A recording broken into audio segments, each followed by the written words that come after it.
Hello good morning viewers. வாங்க இன்றைக்கி நம்ம பார்க்க போகிறது வாழைப்பூவும் பாசிப்பருப்பும் போட்டு குழம்புங்க. இது எப்படி பண்ணுறதுன்னா, வானல் வச்சு கல்லெண்ணெய் கொஞ்சம் ஊற்றிக்கிங்க, 2 ஸ்பூன் ஊற்றி கடுகு உளுத்தம் பருப்பு போட்டு தாளிச்சிட்டு சின்ன வெங்காயம் நல்லா நறுக்கி வச்சுக்கணுங்க. கொஞ்சம் பொடியாக பெருசு ஓரளவு கொஞ்சம் நிறையாவே நறுக்கி போடலாம். பெரிய வெங்காயம் போடலாங்க, அது டேஸ்ட் ஒரு மாதிரி இருக்கும். ஆனால் சின்ன வெங்காயம் சூப்பராக இருக்குங்க. நான் சின்ன வெங்காயம் தான் நறுக்கி போட்டிருக்கேன். வாழைப்பூ வந்து அந்த நடுவில் திக்காக ஒரு நரம்பு இருக்கும், அதையும் எடுத்துகிட்டு கண்ணாடி மாரி ஒரு தோல் இருக்கும், அதையும் எடுத்துடணும். இது ரெண்டையும் ரிமூவ் பண்ணிடணும் வாழைப்பூவில்.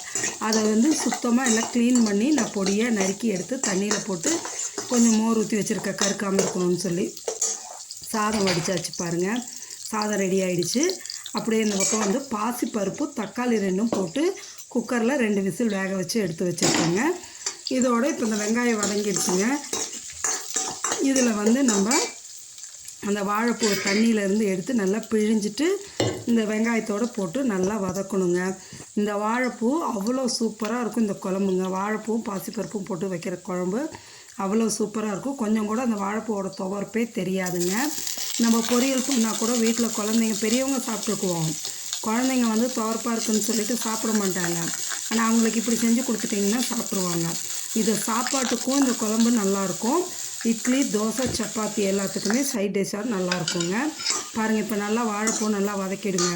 வதக்கிட்டு அந்த பாசிப்பருப்பு தக்காளி வேக வச்சுருக்கோம்லங்க, அதை கடைய வேண்டியதில்லை. அப்படியே கரண்டி வச்சு மசிச்சோம்னாவே நல்லா மசிஞ்சு வந்துடுங்க. மசிச்சுட்டு அதில் வந்து 2 ஸ்பூன் சாம்பார் தூள் போட்டு நல்லா கலக்கிடுங்க. கட்டி இல்லாமல் நல்லா கலக்கி எடுத்து இதோட ஊற்றிடணுங்க. இந்த வாழைப்பூவோட ஊற்றி கிளற வேண்டியதாக. பாருங்கள், 2 ஸ்பூன் சாம்பார் தூள், இது நம்ம வீட்டில் அரைச்ச தூள் தான், எடுத்து ஊற்றிடுங்க. ஊற்றிட்டு இந்த குழம்புக்கு எவ்வளவு தேவையோ அந்த அளவுக்கு தண்ணி ஊற்றிடணுங்க. இந்த குழம்பு வந்து ரொம்ப தண்ணியெல்லாம் வைக்கக்கூடாது, ஓரளவுக்கு திக்காக இருந்தால் தாங்க நல்லாயிருக்கும். ஆமாம், இந்த வாழைப்பூ வந்து வயிற்று பிரச்சனைக்கு ரொம்ப நல்லதுங்க. சுகர் பேஷண்ட்டுக்கு அவ்வளோ நல்லது.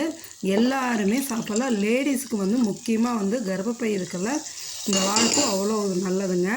அதனால் வாரத்தில் ஒரு நாளாவது வாழைப்பூ சேர்த்துக்கிறது ரொம்ப நல்லதுங்க.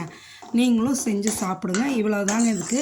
இந்த குழம்புக்கு வந்து புளி ஊற்றக்கூடாதுங்க, புளி ஊற்றாமல் தான் வைக்கணும், அப்போ தான் நல்லா இருக்குங்க.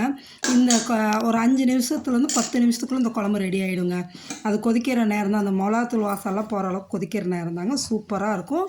நீங்கள் மத்தியானம் வச்சிங்கன்னு வைங்களேன், சாப்பாட்டுக்கும் ஆகிடும், நைட்டு டிஃபனுக்கு இதை யூஸ் பண்ணிக்கலாம். அவ்வளோ நல்லாயிருக்குங்க இந்த குழம்பு. செஞ்சு சாப்பிட்டு பார்த்துட்டு சொல்லுங்கள். இந்த குழம்பு நீங்கள் செஞ்சு பார்த்துட்டு உங்கள் ஃப்ரெண்ட்ஸுகளுக்கும் ஷேர் பண்ணுங்கள். நம்ம சேனலில் லைக் பண்ண சொல்லி கமெண்ட் பண்ண சொல்லுங்கள், சப்ஸ்கிரைப் பண்ண சொல்லுங்கள். பாருங்கள், இப்போ இந்த குழம்பு தான் ரெடி ஆகிடுச்சுங்க. இவ்வளோ தாங்க, சீக்கிரமாக ஆகிடும். சாதத்தோட போட்டு சுட சுட சாதத்தில் போட்டு சாப்பிட்டோம்னா அவ்வளோ நல்லாயிருக்குங்க. நீங்களும் செஞ்சு பாருங்கள். இதை பாருங்கள், சாதம் ரெடியாக இருக்குது, வாழைப்பூவும் பாசிப்பருப்பும் போட்டு குழம்பும் ரெடியாக இருக்குங்க. சூப்பரான குழம்புங்க. இதுக்கு சைட் டிஷ் வந்து நான் கேரட் பொரியல், அந்த வாழைப்பூவே தெரியாது, பொடியாக நறுக்கிடுறாங்க, அதனால் நல்லாயிருக்குங்க. சைட் டிஷ் வந்துட்டு இதுக்கு கேரட் பொரியல் வச்சுருக்கேங்க. கொஞ்சம் ரசம் வச்சு தயிர் வச்சாச்சுங்க. ரெடியாக இருக்குது. எல்லோரும் வாங்க சாப்பிடலாம். நீங்களும் செஞ்சு சாப்பிட்டு பார்த்துட்டு எப்படி இருக்குது என்னென்னு கமெண்ட் நீங்களும் வாங்க சாப்பிடலாம். சப்ஸ்கிரைப் பண்ணுங்கள் வியூவர்ஸ். Okay, thank you.